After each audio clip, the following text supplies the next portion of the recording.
திருவிழால நான் பட்டு பாவாடை கட்டிட்டு ஜம்முன்னு நின்னுட்டு இருந்தேனா அப்ப கூட்டத்துல யாரோ ஒருத்தர் என் தோல் மேல கை வச்சுட்டாரு. திரும்பி பார்த்தா கண்டமனூர் ஜமீனு.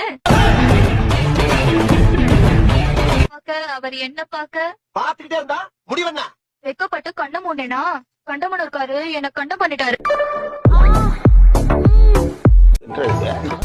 கண்டம் பண்ணிட்டானா? அப்புறம் கண்டமனூர்காரர் விஷயம் அவங்க அண்ணனுக்கு தெரிஞ்சு போச்சு. தெரிஞ்சு போச்சா? அவங்க அண்ணன் தம்பிக்காரத கொலையா கொண்டுப்பானே. அதுதான் இல்ல, தம்பி பொண்டாட்டிய தான் பொண்டாட்டி மாதிரின்னு அவர் யதார்த்தமா கேட்க நான் பதார்த்தமா விட்டு கொடுத்துட்டேன்.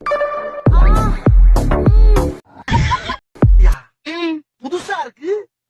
சரி, 2 பேரும் சேர்ந்து வாழ்க்கை விளையாண்டாங்க, போய் தொலையுது. இந்த விஷயம் வேற யாருக்கும் தெரியாத. நானும் அப்படிதான் நினைச்சேன். ஆனா இந்த விஷயம் வீட்டு வேலைக்காரனுக்கு தெரிஞ்சு வேலைக்காரனோட முடிச்சுக்கலான்னு தோட்டத்து பக்கம் ஒதுங்கினேன். ஆனா தோட்டக்காரனும் பாத்துட்டான். அவனாலதான் என் வயித்துல புழு பூச்சி உண்டாச்சு.